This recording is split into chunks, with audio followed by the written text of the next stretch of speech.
ये शुरू करते हैं जी। सभी को नमस्कार। जो है मैं पीयूष पांडे आप सभी का आज के होने वाले संवाद जिसका शीर्षक है वर्तमान वैश्विक समस्याओं के संदर्भ में भारतीय ज्ञान परंपरा की प्रासंगिकता। जो है ये संवाद आर्यवर्त संगठन द्वारा आयोजित किया जा रहा है, जिसका मुख्य उद्देश्य आर्यवर्त के इतिहास को प्रस्तुत करना, जिससे हिंदी भाषी गौरवशाली भावनाओं से ओतप्रोत हो। क्योंकि बिना अपने स्वर्णिम इतिहास को जाने सुप्त चेतना की जागृति नहीं हो सकती। तो हम भारतीय अपने इतिहास से अवगत हो सके, यही हमारा मुख्य उद्देश्य है जी। तो आज हमारे साथ है ये प्रोफेसर सुशील पांडे जी, डॉक्टर साहब। वो बाबा साहब भीमराव अंबेडकर विश्वविद्यालय लखनऊ से इतिहास में प्रोफेसर है। वो इतिहास संकलन समिति से भी जुड़े हैं, जो भारत में इतिहास को लेके जो है शोध प्रस्तुत करती है ये समिति भारतवर्षीय। तो आइए आज जो है हम इसका स्वागत करते हैं, शुरू करते हैं जी। हाँ। धन्यवाद पीयूष। सभी श्रोतागण, सभी इतिहास के शोधार्थी, इतिहास के विद्यार्थी या इतिहास में रुचि रखने वाले ऐसे सभी श्रोता।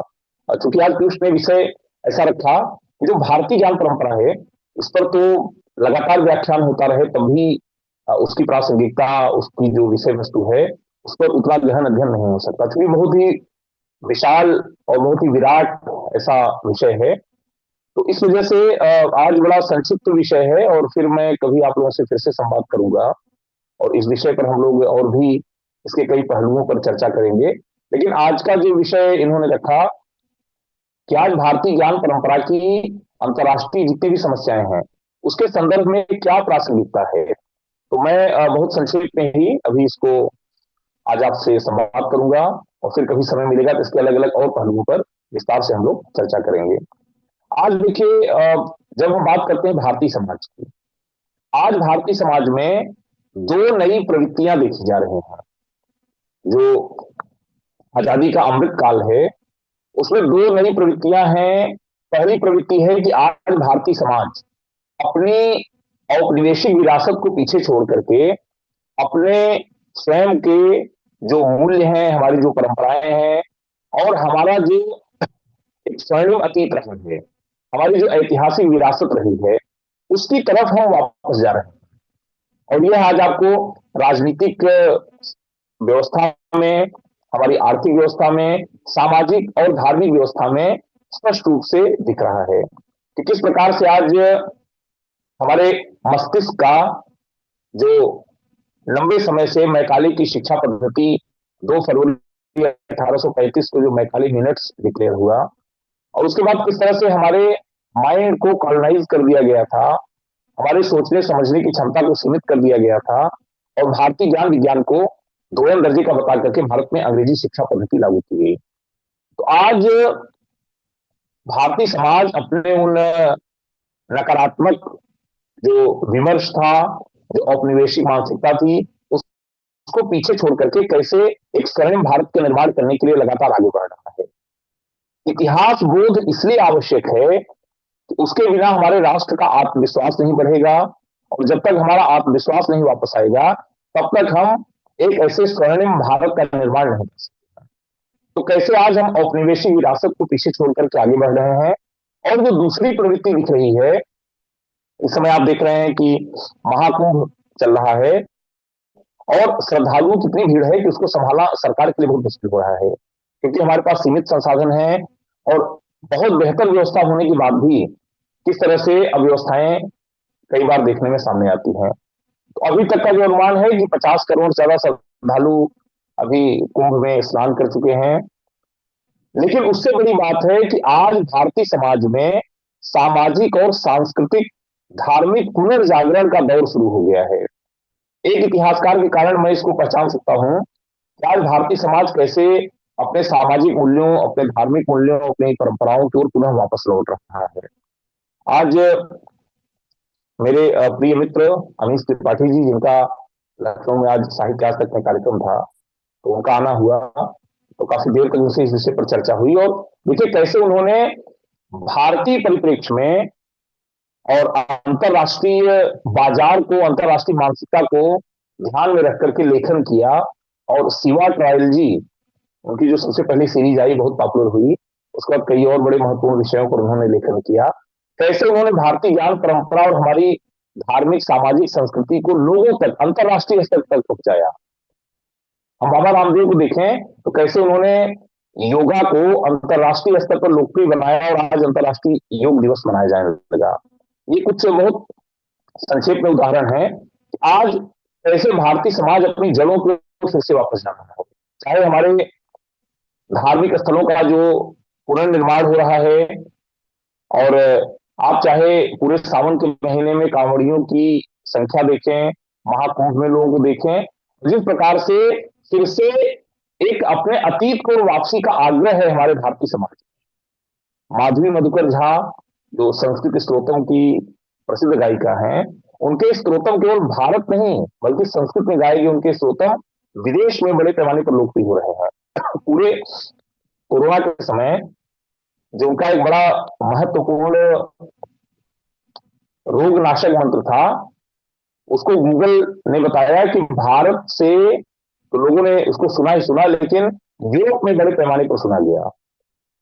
तो यहां पर आज हमारा समाज फिर से अपनी जड़ों की ओर वापस जा रहा है। और यह बड़ा सौभाग्य है हम सभी का कि आजादी के अमृत अवसर के उपलक्ष्य में कैसे हम पुनः अपनी सामाजिक सांस्कृतिक विरासत को वापस लौट रहे हैं।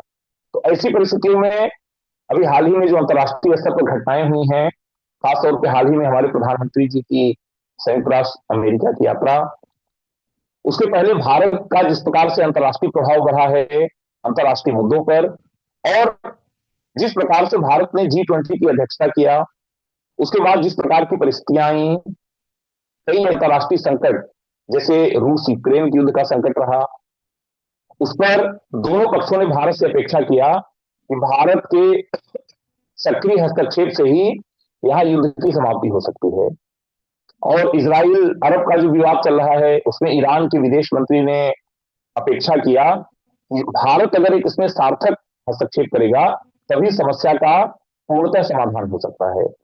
और भी ऐसे कई अंतर्राष्ट्रीय संकट आए, और कोविड के समय पूरी दुनिया ने देखा कि कैसे भारत ने दुनिया के कई देशों को मानवीय सहायता प्रदान की। आज जो हमारा कद बढ़ रहा है, आज जो हमारी अंतर्राष्ट्रीय स्वीकार्यता बढ़ रही है, तो ऐसे में यह बड़ा महत्वपूर्ण है यह जानना समझना कि हमारी क्षमता क्या है, हमारी विश्वसनीयता क्या है, और किस प्रकार से हम अपने उस सांस्कृतिक विरासत के आधार पर पूरी दुनिया का पुनर्निर्माण कर सकते हैं। तो यह अपनी शक्ति को पहचानने का अवसर है।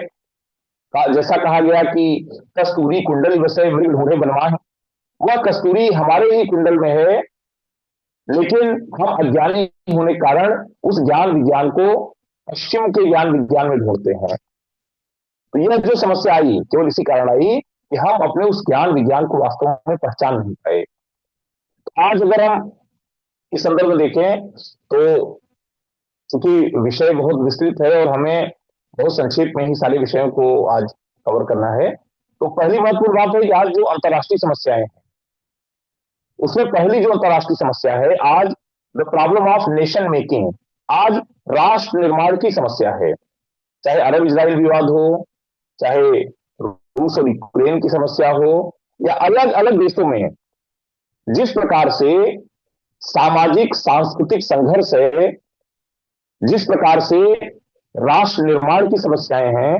अभी हम भारतीय संदर्भ में ही देखें तो लंबे समय से मणिपुर में किस प्रकार के संघर्ष की समस्या है, हमारे यहाँ किस प्रकार से नक्सली आंदोलन लंबे समय तक चला, किस प्रकार से भाषाई आधार पर, कहीं जाति आधार पर, कहीं धर्म के आधार पर जिस प्रकार के संघर्ष हैं।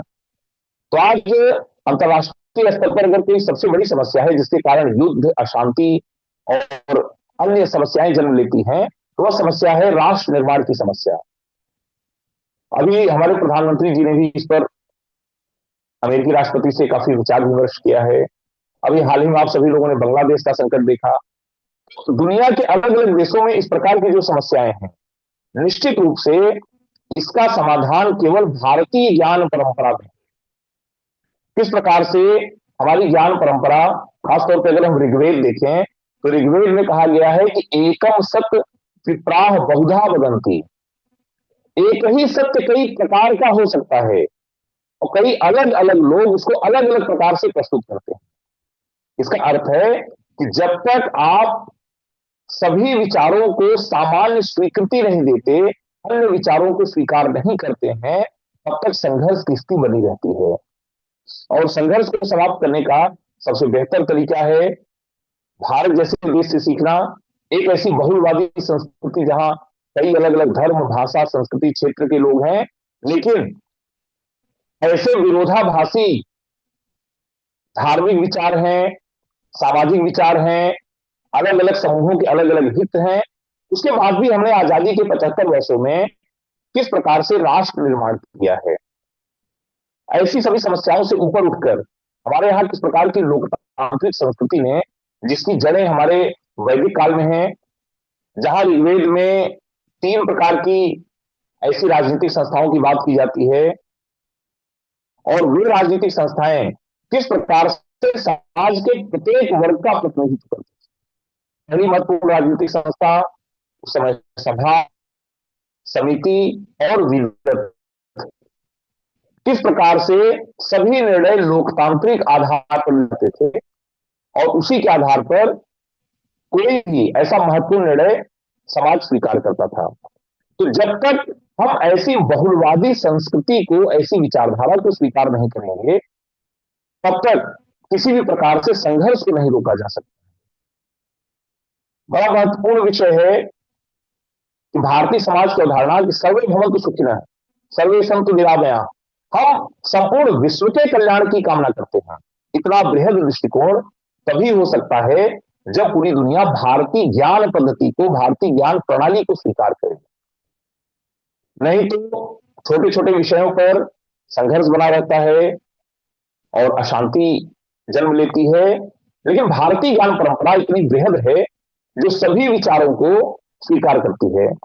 अभी कुछ दिन पहले मैं एनडीटीवी के कुंभ कॉन्क्लेव में था, तो वहां मैंने एक विषय रखा कि देखिए आज के संदर्भ में आप देखिए कि भारतीय ज्ञान परंपरा और हमारी विरासत क्या है कि यमुनोत्री और गंगोत्री से गंगा और यमुना जैसी नदियां निकलती हैं और उनमें बीच में ढेर सारी नदियां मिलती हुई, ढेर सारे नाले, ढेर सारे जल के स्रोत मिलते हैं।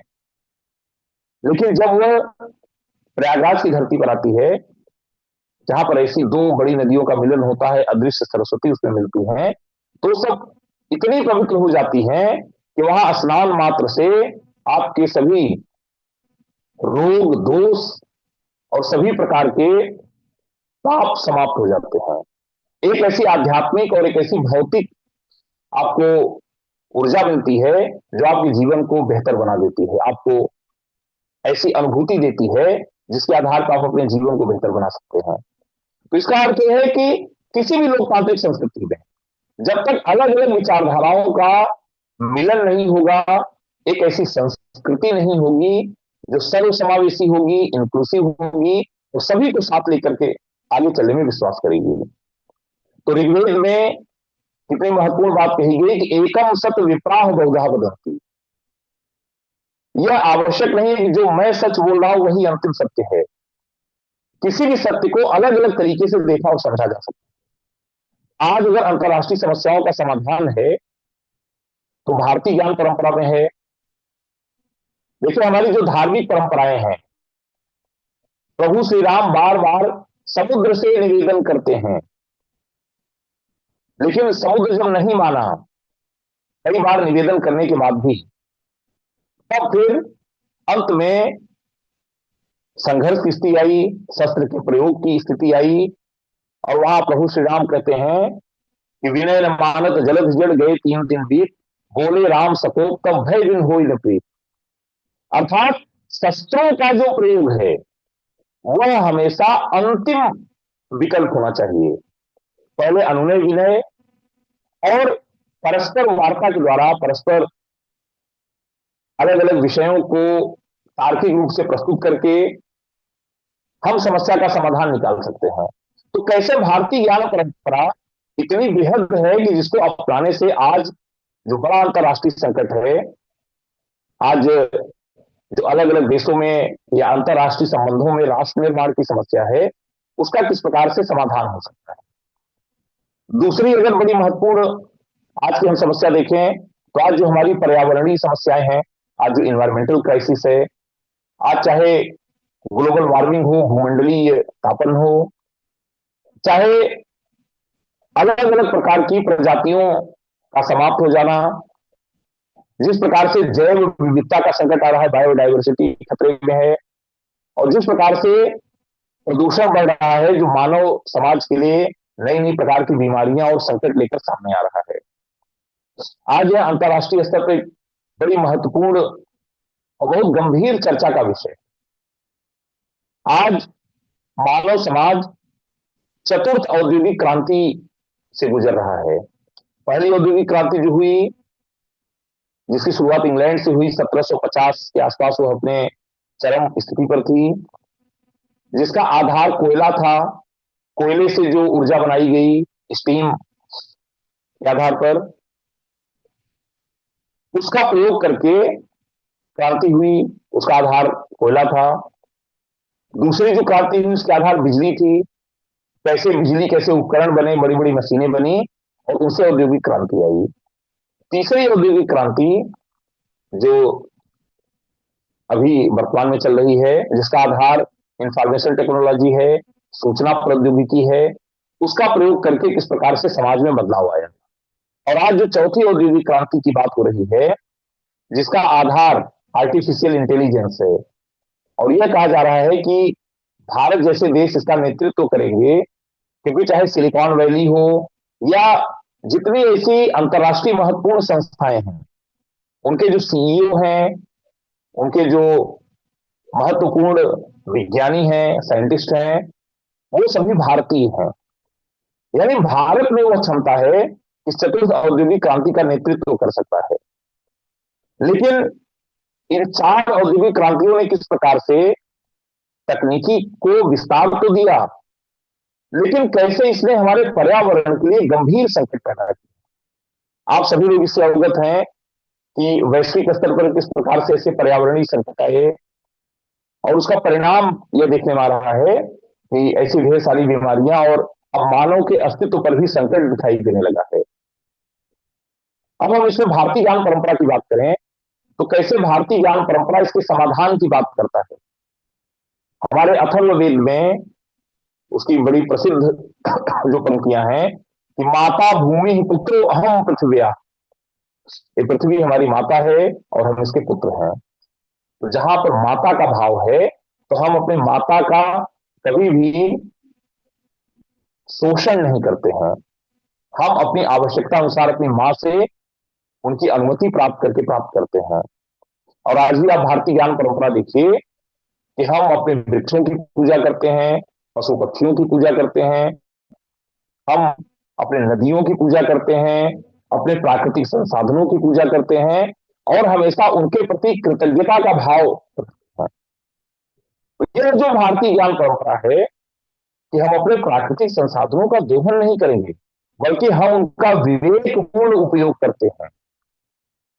आज अगर पूरी दुनिया इस प्रकार की विचारधारा को अपनाएगी, तभी हमारे इस प्रकार के जो प्राकृतिक संसाधन है वो सुरक्षित रह पाएंगे, और भविष्य के उपयोग के लिए भी सुरक्षित रहेंगे। आज देखिए अंतर्राष्ट्रीय स्तर पर जो भी संकट आया, पूरी दुनिया ने भारत की ओर देखा, और हमारी जो जीवन पद्धति है, हमारी जो एक ऐसी संस्कृति है जिसमें हम भावों को प्रधानता देते हैं, किस प्रकार से भारत ने अपनी पारंपरिक विरासत को बचाया है, किस प्रकार से हमने अपने प्राकृतिक संसाधनों को न केवल महत्व दिया है, अपितु उन्हें धार्मिक पहचान देकर के और उनके महत्व को पूरी दुनिया के सामने प्रस्तुत किया है। अभी मैं देखता हूं कि हमारी माताएं बहनें अपने परिवार की सुरक्षा के लिए, अपने बच्चों की सुरक्षा के लिए कई व्रत करती हैं। उसमें बड़ा महत्वपूर्ण व्रत होता है बरगदहिया। स्थानीय भाषा में उसके अलग अलग नाम हो सकते हैं। उसमें किस प्रकार से बरगद के चारों तरफ वो धागा लपेटते हैं और अपने बच्चों के कल्याण की कामना करते हैं। कैसे हमारी धार्मिक व्यवस्था को हमारे पर्यावरण से जोड़ा गया है, और पर्यावरण संरक्षण हमारी धार्मिक व्यवस्था का मूल आधार रहा है। बड़ा महत्वपूर्ण विषय है कि परंपरागत हिंदू धार्मिक व्यवस्था में प्रत्येक व्यक्ति के लिए 5 ऋण की बात कही गई। ये जो पांचों ऋण हैं, जब तक आप इसका समाधान नहीं करते हैं, तब तक आपको इन ऋणों से मुक्ति नहीं मिलती। तो उसमें जो बड़ा महत्वपूर्ण ऋण है, जिसको नृ ऋण कहा गया, वह किसी भी व्यक्ति की पर्यावरणीय जिम्मेदारी है, इन्वायरमेंटल रिस्पॉन्सिबिलिटी है। हमारी परंपरा में गाय को, कुत्ते को, ऐसे पशु पक्षियों को भोजन कराना, सूक्ष्म जीवों को भी भोजन उपलब्ध कराना, और इन सभी को आदर के भाव से देखना, यह जो हमारी संस्कृति है, वो हमारे लिए एक ऋण के प्रकार से थी कि हम सर्वाइव नहीं कर पाएंगे अगर हम इस प्रकार के पशु पक्षियों और अपने पर्यावरण के प्रति चिंता नहीं रखेंगे। तो इसको ऋण के रूप में प्रस्तुत किया गया कि मानव समाज के लिए एक ऐसा ऋण है कि जिससे मुक्त होना है, अर्थात पर्यावरणीय जिम्मेदारियां पूरी करना प्रत्येक व्यक्ति की जिम्मेदारी है। तो जब तक अपने पर्यावरण के प्रति इस प्रकार की कृतज्ञता और इस प्रकार का भाव नहीं आएगा, तब तक हम कभी भी आज की अंतर्राष्ट्रीय समस्याओं का समाधान नहीं कर पाएंगे। यह दूसरा महत्वपूर्ण विषय था आज के संदर्भ में। देखिए, तीसरा जो महत्वपूर्ण विषय है कि आज के समाज में एक बड़ा संकट है हमारी शिक्षा पद्धति को लेकर के। और जब हम बात करेंगे अपनी शिक्षा पद्धति की, तो भारत ने किस प्रकार से औपनिवेशिक काल में 2 फरवरी 1835 को लॉर्ड मैकाले द्वारा प्रस्तुत किए गए मैकाले मिनट्स को एक्सेप्ट किया, और यह माना गया कि जो भारतीय ज्ञान विज्ञान है वो यूरोप के किसी पुस्तकालय के एक सेल्फ के बराबर है। और किस प्रकार से हमें इसको बदलने की कोशिश की गई, हमारी परंपराओं को, हमारे ज्ञान को, हमारे विज्ञान को, और उसका परिणाम यह हुआ कि हमने यूरोपीय ज्ञान विज्ञान और उनकी शिक्षा पद्धति को स्वीकार किया।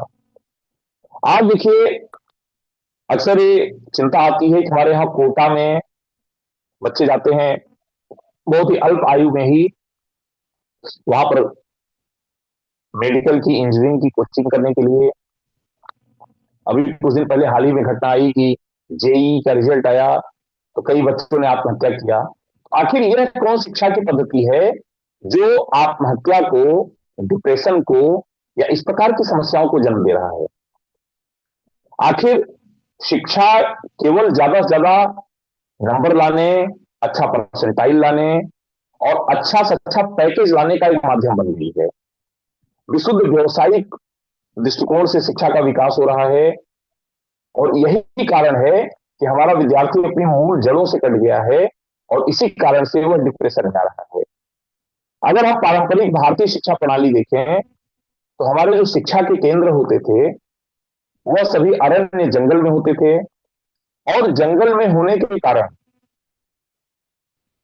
वहां का जो प्राकृतिक और एक सुगम्य वातावरण होता था, जिसमें भरपूर ऑक्सीजन होती थी, खूब हरियाली होती थी, और ऐसे स्थान पर गुरुकुल में रहकर अपने गुरु के साथ विद्यार्थी सीखने का प्रयास करता था, और किस प्रकार से वह प्रायोगिक तौर पर चीजों को देख करके उसको समझने का प्रयास करता था, किस प्रकार से गुरु के साथ रह करके वह अपने जीवन मूल्यों को, अपने आदर्शों को सीखता था, और कैसे वह एक आदर्श व्यवस्था को बनाने में भागीदार बनता था।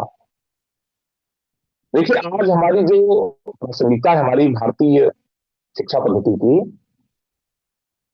कि आज जिस प्रकार का भी संकट है हमारे शैक्षिक जीवन में, मैं स्वयं इसको देख रहा हूं कि मैं अपने विश्वविद्यालय में भी देखता हूं, बाकी विश्वविद्यालय में भी देखता हूं कि किस प्रकार से शिक्षकों के नैतिक और मानवीय मूल्यों में गिरावट आई है। और ये बड़े खेद का विषय है हमारे पूरे व्यवस्था के लिए, हमारे पूरे राष्ट्र निर्माण के लिए, हमारी पूरी सामाजिक व्यवस्था के लिए कि अगर इस प्रकार के शिक्षक होंगे, इस प्रकार के प्रोफेसर होंगे, तो निश्चित रूप से हम जो महान भारत का सपना देखते हैं उसे हम पूरा नहीं कर पाएंगे। तो अब उस समय जो आदर्श गुरुओं की परंपरा थी, कैसे विद्यार्थी उनके जीवन से सीखता था, कैसे विद्यार्थी उनके चरित्र को आधार बना करके उनको अपना आदर्श स्वीकार करता था, और वह स्वयं एक आदर्श विद्यार्थी और बाद में समाज के लिए एक उपयोगी नागरिक के रूप में सामने आता था। तो भारतीय ज्ञान परंपरा मूलतः शिक्षा को 3 भागों में बांटती है। पहला, विद्यार्थी को आध्यात्मिक शिक्षा देना। जब तक विद्यार्थी आध्यात्मिक मूल्यों में पारंगत नहीं होगा, आध्यात्मिक मूल्यों को नहीं समझेगा, तब तक इस प्रकृति को, मानव को और पूरी व्यवस्था को समग्र रूप से नहीं समझ पाएगा। तो ऐसी आध्यात्मिक शिक्षा जो व्यक्ति को एक समग्र दृष्टिकोण और विचार देती है।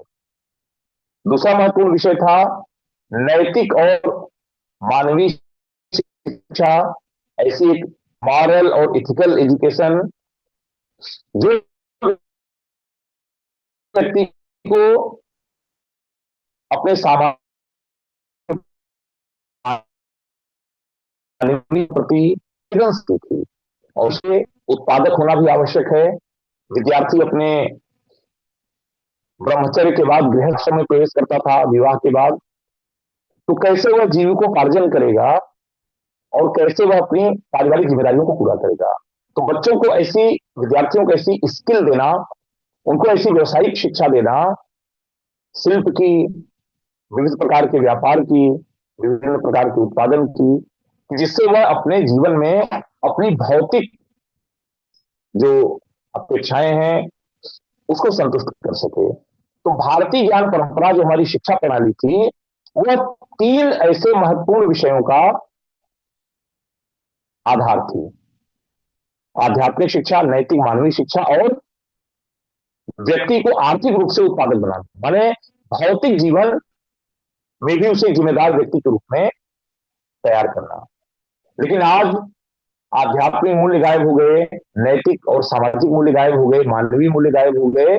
उसका परिणाम है कि हमारे शिक्षक और हमारे विद्यार्थी कहीं न कहीं अपने रास्ते से अलग हो गए हैं, और केवल ज्यादा से ज्यादा नंबर लाना, ज्यादा से ज्यादा पैकेज लाना और ज्यादा से ज्यादा भौतिक उपलब्धियां प्राप्त करना, यह शिक्षा प्रणाली का उद्देश्य बन गया है।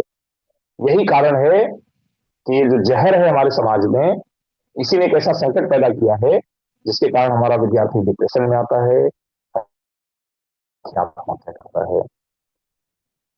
अगला जो बड़ा महत्वपूर्ण विषय है आज के संदर्भ में, क्या जब हम अंतर्राष्ट्रीय स्तर पर चिकित्सा प्रणाली की बात करेंगे, तो आज देखिए कि किस प्रकार से पर्यावरणीय संकट आया है और मानव समाज के सामने ऐसी ढेर सारी बीमारियां, ऐसी ढेर सारी अलग अलग व्याधियां और समस्याएं सामने आई हैं। आज पूरी दुनिया में एलोपैथी बहुत लोकप्रिय हुई, भारत में भी बड़े पैमाने पर लोकप्रिय हुई, लेकिन एलोपैथी की समस्या आज सभी देख रहे हैं। एलोपैथी केवल कुछ रोगों का उसके लक्षणों के आधार पर उपचार करती है, और उसका साइड इफेक्ट भी आपने देखा कि कैसे कई बार बड़े गंभीर संकट पैदा हो जाते हैं।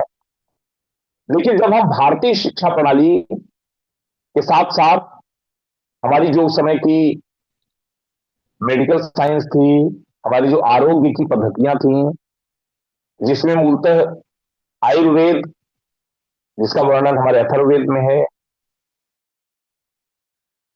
उसके बाद योग और प्राकृतिक चिकित्सा, नेचुरोपैथी, अगर इसकी बात करें तो आयुर्वेद के 3 प्रमुख तत्व हैं। सबसे पहले कि कोई भी व्यक्ति बीमार न बने। इसका जो महत्वपूर्ण विषय है कि बीमारी आए ही नहीं, आप बीमार ही न पड़े। और अभी कोरोना के समय आप सभी ने देखा कितना गंभीर संकट आया, लेकिन भारत में अपेक्षा की तुलना नुकसान इसलिए नहीं हुआ क्योंकि हमारी जो इम्यूनिटी है, हमारी प्रतिरोधक क्षमता, वो बहुत मजबूत थी। और उसके पीछे कारण था हमारा जो जीवन का दृष्टिकोण है, हमारा जिस प्रकार का रहन सहन खान पान है। तो आयुर्वेद सबसे पहले कहता है कि कैसे आपकी प्रतिरोधक क्षमता को बढ़ाएं, अर्थात उचित आहार और विहार, proper diet and proper exercise. अभी कुछ दिन पहले हम सभी लोगों ने देखा कि देश के अलग अलग हिस्सों में अलग अलग नामों से मकर संक्रांति, खिचड़ी, गुड़ी पड़वा, अलग अलग नाम देश के अलग अलग हिस्सों में। जैसे ही ऋतु परिवर्तन होता है, अब आप इसकी साइंटिफिक वैल्यू देखें, इसका वैज्ञानिक मूल्य देखें कि अलग अलग ऋतुओं में अलग अलग प्रकार का खान पान किस प्रकार का होना चाहिए, किस प्रकार से सूर्य नमस्कार करने से, अन्य प्रकार के योग करने से और प्राकृतिक चिकित्सा से आप स्वस्थ रहते हैं। तो आयुर्वेद का पहला विषय महत्वपूर्ण कि आप उचित आहार और विहार से स्वस्थ रहें, जिससे आपकी प्रतिरोधक क्षमता बढ़े और रोग से आप प्रभावित न हो सके। लेकिन दूसरा महत्वपूर्ण विषय है कि अगर ऐसी स्थिति में रोग हो गया तो उसका निदान क्या है। उसका निदान ऐसी प्राकृतिक चिकित्सा पद्धति है, हमारे प्रकृति में ऐसे जो अलग अलग तत्व हैं, अलग अलग जड़ी बूटियां हैं, उनके द्वारा आपके रोग का निदान करना, ताकि रोग जड़ से समाप्त हो और उसका कोई भी दुष्प्रभाव न हो, कोई साइड इफेक्ट न हो। और तीसरी महत्वपूर्ण चीज जिसकी आयुर्वेद बात करता है वह है कि मानसिक स्वास्थ्य को ठीक रखना। यह बड़ा महत्वपूर्ण विषय है आयुर्वेद का कि जब तक आध्यात्मिक चिंतन नहीं होगा, जब तक किसी भी व्यक्ति को मानसिक स्वास्थ्य बेहतर नहीं हो सकता। तो आवश्यक है कि व्यक्ति आध्यात्मिक चिंतन से परिपूर्ण हो, तभी उसका मानसिक स्वास्थ्य बेहतर रहेगा। और जब मानसिक स्वास्थ्य बेहतर रहेगा तो वह हमेशा आरोग्य प्राप्त करेगा। आज कई ऐसी जो नकारात्मक प्रचार था, ऐसे डिस्कोर्स थे, उसके कारण हम अपने ही ऐसी ज्ञान की प्रणाली से अलग हो गए, क्योंकि माना गया कि एलोपैथ में कठिन परिस्थितियों में उपचार होता है, उसमें ऑपरेशन भी होते हैं, उसमें शल्य चिकित्सा होती है। लेकिन सभी लोग यह भूल गए कि हमारे यहाँ धन्वंतरी जैसे लोग थे, हमारे यहाँ सुश्रुत जैसे लोग थे, जिन्होंने भारत में शल्य चिकित्सा की शुरुआत की। और केवल शुरुआत ही नहीं किया, बल्कि बड़े पैमाने पर ऐसी सूची है जिसमें अलग अलग प्रकार के रोगों के लिए किस प्रकार की शल्य चिकित्सा होगी। केवल मनुष्य के लिए नहीं, बल्कि वाघभट्ट ने जानवरों के लिए, पशुओं के लिए इस प्रकार की चिकित्सा व्यवस्था की बात कही। किस प्रकार के उसमें छुरियों का इस्तेमाल होता था, किस प्रकार के एपेटस उसमें यूज होते थे, उसका भी इसमें बृहद वर्णन किया गया। तो किस प्रकार से भारतीय ज्ञान परंपरा में स्वास्थ्य संबंधी और इस प्रकार की व्यवस्था की गई, जिसको आज पूरी दुनिया को अपनाने की आवश्यकता है, क्योंकि जिस प्रकार से एलोपैथ ने नुकसान पहुंचाया है मानव स्वास्थ्य को, उसको आयुर्वेद अपना करके ही, हम अपनी ज्ञान परंपरा को अपना करके ही हम फिर से इसको बेहतर बना सकते हैं। अगला महत्वपूर्ण विषय अगर आज देखें आज के संदर्भ में, तो हम अपनी ज्ञान परंपरा से कैसे दूर हुए। हमारे यहां बहुत साफ साफ लिखा है, अथर्ववेद कहता है लघनम परम औषधम, अर्थात fasting is the best medicine.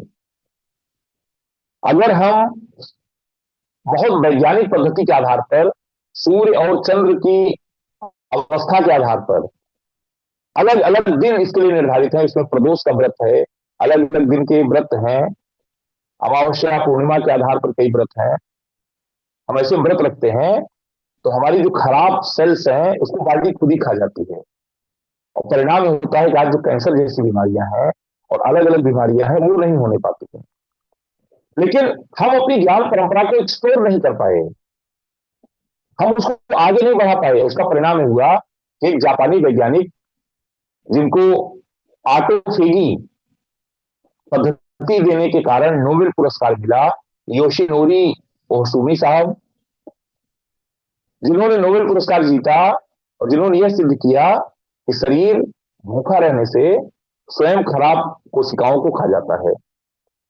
तो आप देखिए कि अथर्ववेद किस प्रकार से इतना पहले ही लघ्नम परम औषधम की बात करता है, लेकिन आज यह हमारे विद्वानों की, हमारे शिक्षकों की कमी कि हम अपनी उसी ज्ञान परंपरा को आगे नहीं बढ़ा पाए, उसको एक्सप्लोर नहीं कर पाए। और आज इसीलिए इसकी प्रासंगिकता है कि कैसे इसको हम आगे बढ़ा करके आधुनिक संदर्भ में इसको एक्सप्लोर करें, इसको रीथिंक करें, इसको पुनः नए संदर्भों में प्रस्तुत करें। आज ये हमारे समय की आवश्यकता है। अगला और अंतिम जो महत्वपूर्ण विषय मैं आज उठाना चाहता हूं कि जब हम आज सामाजिक विषयों की बात करेंगे, ऐसे सोशल वैल्यूज की, खासतौर पे आज पूरी दुनिया में जो विषय महत्वपूर्ण है जेंडर इश्यूज का, जो लैंगिक भेदभाव के मुद्दे हैं और पूरी दुनिया में इसमें लगातार चर्चा होती है, एक बड़ा महत्वपूर्ण विषय है। आप लोगों में से कुछ अगर समाज शास्त्र के विद्यार्थी होंगे तो जरूर जानते होंगे कि 1860 के दशक में यूरोपीय देशों में एक बड़ा महत्वपूर्ण विषय था कि can we consider women as human being, क्या हम महिलाओं को मनुष्य के रूप में समझ सकते हैं। और आज जिस प्रकार के विमेन एम्पावरमेंट की बात हो रही, महिला सशक्तिकरण की बात हो रही है, जिसको एक द सेकंड सेक्स नाम की पुस्तक आई, सिमोन de beauvoir की विचारधारा से प्रभावित लोगों ने नए संदर्भों में प्रस्तुत करने का प्रयास किया कि महिला सशक्तिकरण क्या है। हमारी जो पारंपरिक ज्ञान की पद्धति है, किस प्रकार से उसमें महिलाओं को उच्च स्थान दिया गया। और हमारे वेद कहते हैं यत नार्यस्तु पूजन्ते रमन्ते तत्र देवता, किस प्रकार से हमारी धार्मिक व्यवस्था में अलग अलग प्रकार की ऐसी देवियां आई, ऐसी मातृ देवियां आई, सिंधु घाटी सभ्यता से शुरुआत करके पूरे वैदिक काल में, कि पूरे वैदिक काल में 3 प्रकार की देवियां आई। पहले जिनको हम मानते हैं कि महिलाओं की कितनी अलग अलग भूमिका हो सकती है। पहली महत्वपूर्ण भूमिका एक मां के रूप में, उसकी ममता, उसका धैर्य, किस प्रकार से अपनी सामाजिक जिम्मेदारियों को पूरा करती हैं। तो एक ऐसा सौम्य रूप जो ज्ञान की देवी हैं, हम उन्हें मां शारदा के रूप में देखते हैं, मां सरस्वती के रूप में देखते हैं। दूसरा उनका रूप है एक ऐसी मां जिससे सुंदर कोई नहीं हो सकता, जिसका रूप, जिसका वात्सल्य, जिसका प्रेम अद्वितीय है। उस ऐसी एक गरिमा में एक सुंदर मां के रूप में, त्रिपुर सुंदरी ललिता देवी के रूप में हमने देखा। और तीसरा जो रूप जो हमने देखा कि जब भी परिवार के सामने, समाज के सामने ऐसा संकट आता है तो किस प्रकार से वह रौद्र रूप धारण कर लेती हैं। उन्हें हमने दुर्गा और काली के रूप में देखा। तो यह जो भारतीय ज्ञान की परंपरा है, हमारे वेदों में ढेर सारी ऐसी महिलाएं रही जिन्होंने अलग अलग रूपों में ढेर सारे वैदिक मंत्रों की रचना किया। हमारी राजनीतिक व्यवस्था में महिलाओं को बराबर का स्थान मिला। सभी राजनीतिक, आर्थिक और सामाजिक गतिविधियों में महिलाएं महत्वपूर्ण भूमिका निभाती थी। और इस प्रकार की जो विचारधारा, जो सशक्तिकरण है, जो महिला और पुरुष में अलगाव नहीं करता है, महिला और पुरुष में संघर्ष की स्थिति नहीं पैदा करता है, बल्कि सह अस्तित्व के आधार पर कैसे हम समाज को आगे बढ़ा सकते हैं, इसकी संकल्पना प्रस्तुत करता है। हमारी धार्मिक व्यवस्था में अर्धनारीश्वर की बात आई कि किस प्रकार से पुरुष और महिला दोनों मिल करके इस सामाजिक व्यवस्था को आगे बढ़ा सकते हैं, आपस में संघर्ष करके नहीं, दोनों किस प्रकार एक दूसरे के पूरक हैं।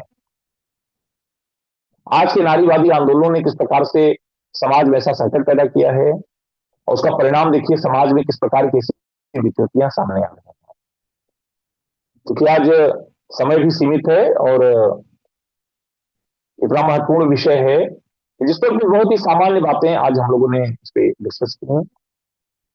आज हम सभी विद्वानों की, सभी शोधार्थियों की, या इस प्रकार की ज्ञान परंपरा में विश्वास रखने वालों की जिम्मेदारी है कि हम कैसे अपनी ज्ञान परंपरा में जो विज्ञान है, हमारी ज्ञान परंपरा में जो तार्किकता है उसको पूरी दुनिया के सामने ला करके उसको रिविजिट करें, रीथिंक करें और उसको नए संदर्भों में प्रस्तुत करें। आज ये हमारे लिए एक बड़ी चुनौती है, लेकिन यह एक बड़ा अवसर भी है। ऐसी स्थिति में जब पूरी दुनिया भारत की तरफ देख रही है, हम आजादी के अमृत काल में हैं, हम एक सशक्त भारत का निर्माण कर रहे हैं और पूरे दुनिया के अलग अलग मंचों पर आज भारत अपने इतिहास, अपने गौरव, अपने सांस्कृतिक मूल्यों के बल पर, अपनी परंपराओं के बल पर पूरी दुनिया के सामने आदर्श है। ऐसी स्थिति में कैसे हम अपनी इस ज्ञान परंपरा को फिर से नए संदर्भों में प्रस्तुत करके हम पूरी दुनिया का कल्याण कर सकते हैं, हम पूरी दुनिया को नया रास्ता दिखा सकते हैं और हम भारत के गौरवशाली इतिहास को पुनः स्थापित कर सकते हैं। बहुत बहुत आभार आप सभी का। और मुझे फिर कभी अवसर मिलेगा तो आप लोग संवाद करने का मुझे खुशी होगी। आज बहुत कम समय में ही मैंने कुछ ऐसे महत्वपूर्ण विषय आप लोगों के सामने रखे जिस पर आप सभी, मुझे पूरा विश्वास है कि उस पर नए नए तर्कों के साथ, नए नए संदर्भों के साथ इसको आप फिर से प्रस्तुत करेंगे और इस पर ज्यादा से ज्यादा शोध और चिंतन को बढ़ावा देंगे। बहुत बहुत आभार आप सभी का।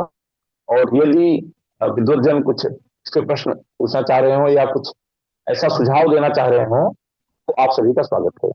जी जी। विश्वजीत जी ने प्रश्न किया है कि भारतीय ज्ञान परंपरा की कौन सी विशेषताएं इसे आज भी प्रासंगिक बनाती है। आज भी किस प्रकार हाँ, भारतीय ज्ञान देखिए परंपरा। इसीलिए मैंने, हाँ हाँ, इसीलिए मैंने उनका जो प्रश्न है उसी का उत्तर मैंने अपने पूरे व्याख्यान में दिया। क्या चाहे अंतर्राष्ट्रीय स्तर पर राष्ट्र निर्माण की समस्या हो, अंतर्राष्ट्रीय स्तर पर संघर्ष की समस्या हो, शस्त्रों के प्रयोग की समस्या हो, अंतर्राष्ट्रीय स्तर पर पर्यावरणीय जो समस्याएं हैं जो हमारे जीवन के लिए संकट बनकर के सामने आई है, या आज अंतर्राष्ट्रीय स्तर पर शिक्षा प्रणाली की बात हो, अंतर्राष्ट्रीय स्तर पर स्वास्थ्य की बात हो, या अंतर्राष्ट्रीय स्तर पर आज समानता के मुद्दों की बात हो, आज विमेन एम्पावरमेंट की बात हो, ऐसे जितने भी महत्वपूर्ण मुद्दे हैं उन सभी का समाधान भारतीय चिंतन से ही हो सकता है। जी तो मैंने आपको उदाहरण सहित सारे विषयों को रखा हुआ है। जी जी जी। मेरा भी एक प्रश्न है कि जैसे कि ये सब जितने भी आप जो है बातें बताएं कि शिक्षा व्यवस्था या आयुर्वेद की हमारी जो व्यवस्था या हमारी जो स्वव्यवस्था है, शिक्षा, रक्षा, अर्थ सेवा, न्याय, यातायात, उत्सव, त्योहार, या जिस भी चीज के लिए जो है विश्व जो है हमारे तरफ देखे और प्रभावित हो, तो इसके लिए जो है भारतीय सरकार जो 75 साल से जो हमारी जो गवर्नमेंट जब से भारत आजाद हुआ, तो इसके लिए सरकार द्वारा क्या पॉलिसीज जो है निर्माण किया जा रहा है इस तरफ, इसको जो है और आगे ये बढ़ाया जाए सबके, और जो है कुछ या एकेडमिक्स द्वारा कैसे इसको ये किया जाए, सरकार द्वारा क्या ऐसा कदम उठाया जा रहा है इस तरफ कि भारतीय ज्ञान परंपरा को लेके आगे ये किया जाए प्रस्तुत अपनी व्यवस्था। जी देखिए, अभी जो प्रारंभिक हमारी सरकारें रहीं तो उन सरकारों की प्राथमिकता में भारतीय ज्ञान परंपरा या भारतीय मूल्य नहीं रहे, क्योंकि जवाहरलाल नेहरू जी पश्चिमी ज्ञान प्रणाली से प्रभावित थे। उनका जो दर्शन था, उनका जो दृष्टिकोण था, वह पश्चिमी ज्ञान विज्ञान पर आधारित था। हमने गांधीवादी विचारधारा को उस प्रकार से लागू नहीं किया। इस कारण से कहीं न कहीं समाज में लगातार विकृतियां आती थी। लेकिन आज सौभाग्य का विषय है कि भारतीय समाज ने एक ऐसे नेतृत्व को अवसर दिया, एक ऐसी विचारधारा को आगे बढ़ाने का कार्य किया और उसको राजनीतिक स्वीकृति प्रदान किया, जिसका परिणाम आज देखने में आ रहा है कि 2020 में हमारी नई शिक्षा पद्धति आई, एनईपी की घोषणा हुई। किस प्रकार से नई शिक्षा नीति भारतीयता के मूल्यों पर जोर दे रही है। मैंने अपने विश्वविद्यालय में भी एक नया पेपर स्टार्ट किया सभी विद्यार्थियों के लिए, जिस पर अंडरस्टैंडिंग भारत, हम कैसे अपने देश को समझे, अपने ज्ञान विज्ञान को, अपनी परंपराओं को। और वह पेपर सभी विद्यार्थियों के लिए अनिवार्य है और उसका परिणाम है कि विद्यार्थी नई नई चीजों को सर्च कर रहे हैं, उस पर प्रोजेक्ट कर रहे हैं और उस पर काम करना शुरू कर रहे हैं। तो पहली बात तो हमारी जो शिक्षा प्रणाली ने इसकी शुरुआत किया। दूसरा, हमारी सरकार ने जिस प्रकार से औपनिवेशिक जो चिंतन था उसको दूर करने का काम किया, कई महत्वपूर्ण स्थलों के नाम बदले गए, हमारी राजनीतिक व्यवस्था में ढेर सारे बदलाव आए, और उसका प्रभाव दिखने लगा कि समाज में एक ऐसी जागृति आई। आज समाज स्वयं उस नेतृत्व के विचार को समझ करके उसका अनुसरण करने लगा। तो परिणाम हुआ कि बड़े पैमाने पर आपको बदलाव अब दिखने लगा है। तो सीधे तौर पर तो सरकारों ने प्रारंभ में इसके लिए कोई प्रयास नहीं किया, लेकिन आजादी के अमृत अवसर पर आज ऐसा एक महत्वपूर्ण विचार आया है, ऐसी राजनीतिक संस्कृति विकसित हो रही है कि जहां पर हम औपनिवेशिक विरासत को पीछे छोड़ रहे हैं और उसके साथ साथ हम अपने सामाजिक, सांस्कृतिक और धार्मिक मूल्यों को वापस लौट रहे हैं। और मुझे लगता है सरकारों के स्थान पर यह जिम्मेदारी समाज के विद्वानों की, समाज के ऐसे प्रबुद्ध लोगों की, और हमारे ऐसे महापुरुषों की, हमारे ऐसे जो धार्मिक हस्तियां हैं, उनकी यह जिम्मेदारी है इसको जन आंदोलन का रूप देकर के और समाज के प्रत्येक वर्ग तक ले जाए। जी जी जी जी, धन्यवाद प्रोफेसर जी। आज जो है बहुत ही अच्छा आपने रखा, और जो है सभी को अच्छा ही, बहुत ही अच्छा आज हमें ज्ञान आज प्राप्त हुआ, बहुत ही ज्यादा जानकारी। जी फिर जो है, जी समय अब हो गया है। जी फिर अगले प्रोग्राम में सबसे मिलेंगे। जी धन्यवाद। जी बहुत बहुत आभार। जी जी।